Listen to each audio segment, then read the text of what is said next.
Hey guys, what is up, and I welcome each and every one of you to a new League of Legends video. So today we'll be taking an early look into patch 8.10 on the PvE server because there are some massive changes coming over. So if you end up enjoying this video, then don't forget to hit that like button. But this video will be made in collaboration with ProGuides, a website that tries to improve your overall League of Legends gameplay and knowledge. I'll have a link to the website down below, definitely check it out. So let's start by talking about the ADC rework. Now there is essentially a massive overhaul coming to the ADC role in general, because this role has had way too many problems recently, becoming just way too strong and way too impactful, and the whole coin flip meta down in the bot lane, and pretty much whichever team four-man's bot first ends up usually winning the game and things like that, and it's really just not healthy for the game in general. So there are not only changes coming over to champions as a whole, but they're also changing and reworking and even adding new items and new keystones specifically for this role. So starting things off, probably the most basic change of this list is going to be to every single ADC, where every single ADC had the armor lowered,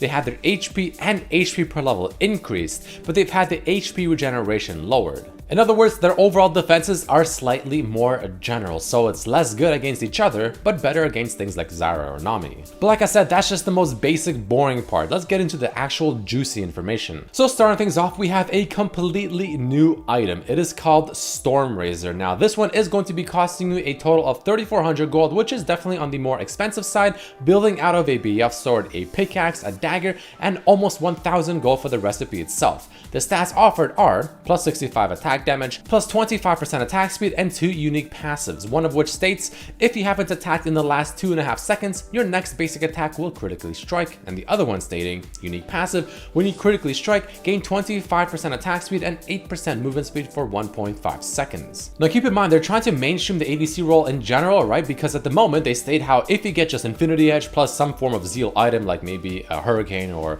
a Static Shiv or a Rapid Fire Cannon, just those two items alone usually makes a crit carry marksman the most valuable champion for their team, regardless of how ahead or behind they are, just because of what they bring to the table already. So they want to push back that moment of turning on, so early failure is appropriately punished, and going even in lane doesn't guarantee dominance in the mid game, which is pretty much the way it should be. But on the flip side, if people play things that are not crit carry hyperscaling ADC type champions or builds, and if you play something else like on hit or even other things as well, then they're actually going to try and make those a little bit better overall. And that's kind of the TLDR as to what the goals are for the current ADC rework as a whole. But going back to the item Stormrazor, again, the new item coming to League of Legends for specifically the ADC role, though you can use it on other champions as well, it is pretty damn good. Now, I don't really know how you want to use it on ADCs to begin with. I mean, I'm not really sure how the builds will actually even look like for ADCs at the very moment, since all these changes are very new, but it's definitely an interesting take, because even if you get this item as maybe item number 2 or even 3 or something like that, as long as you consistently keep getting crit items later on and maybe you start actually getting a good amount of crit chance,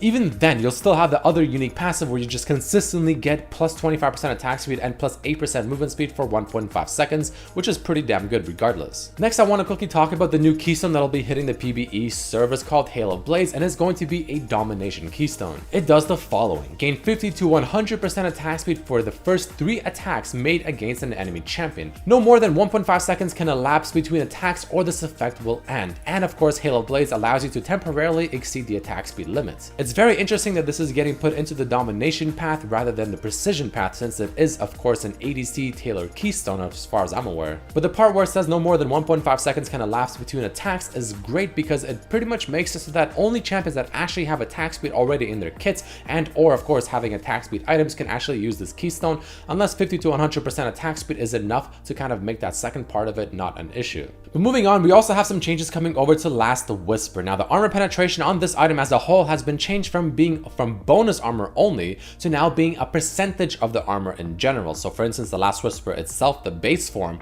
is now instead of 35% bonus armor, it's now 10% total armor. And then as we move into Lord Dominic's Regard, no longer will this have extra damage based on the HP difference. Instead, now at a little bit of an extra cost, it'll now give you plus 35% total armor penetration. While Mortal Reminder will still give you the Grievous Wounds, however, to kind of compensate for that extra effect compared to Lord Dominic's Regard, it'll now only give you plus 25% total armor penetration rather than 35%. This is actually a massive buff, especially for AD assassins, because they don't care about the bonus armor penetration. They're not killing champions that are getting bonus armor, right? I mean, maybe they will eventually, but that's not their primary target. Their primary target are people that usually will have maybe 1 armor item at most. So having total armor penetration is a massive buff to champions again like Zed, Talon, etc. But then as we move into the ZEAL items, we have first of all the actual ZEAL item itself, now costing you an extra 100 gold. Then you have Rapid Fire Cannon costing you 200 extra gold, along with Static Shift, Runan's Hurricane, and Phantom Dancer as well. Again, they are essentially trying to nerf the whole crit build and make it a little bit slower of a build and not power spike as early, which is why you see the increase in costs. But it obviously begs the question, well, if all these changes are happening to crit items, what is going on with Infinity Edge? Let's take a look at that next. Costing you 3700 gold with the double BF sword plus an 1100 gold recipe, the attack damage being increased from 70 to 80, it now no longer gives you increase in critical strike damage. Instead, now it has two unique passive effects. The first of which states it doubles your critical strike chance. So you can't get Infinity Edge first anymore because, well, you have no critical strike chance to actually double to begin with. Next, we also have 20% of all critical strike damage is now converted to true damage. This is obviously a buff towards attacking tanks, which is what the ADCs are usually attacking to begin with, which makes a lot of sense. But if you're using this to attack a squishy target or an assassin or something like that, it should in theory be a little bit less damage overall. But moving along, we also have a rework coming over to Essence Reaver, because now this item just gives you completely new effects. For 3200 gold, building out of a very similar build path, the cooldown reduction has been increased from 10% to 20%. It no longer gives you critical strike. It no longer grants additional CDR based on critical strike as well. It has a new changed effect where now it grants 1% of missing mana on hits, and it has a new effect that states the following. For 8 seconds after your ultimate, gain 30% attack speed, and basic attacks refund 20% of your remaining non-ultimate cooldowns. So imagine this on someone like Lucian. This is absolutely just gorgeous for him. And maybe even someone like Kai'Sa could benefit off of this by quite a bit as well. Following that, we have a quick buff coming over to Blade of the Rune King and the Bloodthirster, both now costing you 200 gold less than what it is currently on the live servers. We have an overall buff to Maw of Malmorias, giving you an increase in AD and MR, and also the shield value has been changed from 300 plus 100% bonus MR to just flat 350, which I think is overall better on the champions that would usually want to build this item. And the final change for the ADC rework is going to be for the Guardian's Angel. The total cost now is 2800 gold, building out of a BF sword, chain vest, stopwatch, and 100 gold, increasing the AD offered from 40 to 45, and it now offers you 40 armor rather than just 30. So I'm sure that was quite a lot to take in, but unfortunately we cannot stop there just yet because we have to go into some massive changes coming to the jungle as well. So starting things off, let's talk about Scuttlecrab first, because this thing got changed as well. Now apparently, again, keep in mind this may change over time. 2 Scuttlecrabs still spawn on both sides as per normal, but when both of them are killed, only one will spawn at a random side at any given point in the game, rather than consistently both of them respawning at their own respective time. Scuttlecrab now also offers you less experience at the earlier levels, but it'll actually give you more experience as you level up. Or in other words, as the Scuttlecrab is being spawned at only one of the 2 areas, that's when usually it'll start giving you more experience. And the same with the gold offered earlier at the beginning, but more gold later into the game. They're also thinking of changing the way the camp respawn timers work overall. So rather than being 2 minutes and 30 seconds, they want it to be 2 minutes and 15 seconds instead, but they say that this is still heavily in testing. And they believe having the camps respawn quicker will offer actually more options than what they initially thought before, being less options. So since your camps are respawning faster, you have to think about, your clears more often, and maybe if you go invade or if you go for a gank, then you have to plan it more accordingly, since now your spawns will be faster. You have to be back there to clear once again in a much more quick fashion, and you just have a lot less time to waste, and everything matters a lot more. But next up, let's move on to the 2 jungle starting items. Hunter's Machete. No longer does this item grant you bonus attack speed, but it now gives you 10 extra bonus damage against monsters. And Hunter's Talisman no longer gives you 150% base mana regeneration.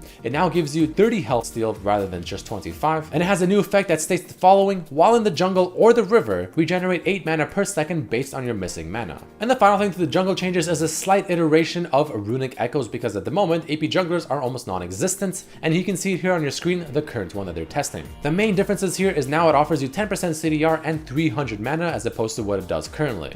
Now let's talk about some champions more specifically, the first of which being Azir, because his mini-rework is finally on the PvE server. Some tweaks to his base stats where the base HP has been lowered but the attack speed per level has been increased. The damage on his Q ability has been overall increased as well, which is great. But then we have some changes coming over to the way his W works. The recharge time has actually been lowered to 6 at all ranks rather than starting at 8. The AP ratio has been lowered, the cost has been lowered, but the damage has also been changed. So now instead of being based on level, it now goes from 60 to 140 based on the level of the ability. The base attack speed offered by W has been lowered, but the additional attack speed has been increased. But here's the part that can actually be quite a big difference. The first of which being a nerf to where now the duration of the stand soldiers has been changed from 10 seconds at all ranks to starting at 4 and then only being 10 seconds by rank 5, which is of course a lot less of a duration. And now the stand soldiers can attack targets outside of Azir's basic attack range with a lot more range, which is great for Azir. But the stand soldiers now deal 50% damage to minions that are not their primary target. Following this, we also have some changes coming over to his E ability, where all in all they just made it so that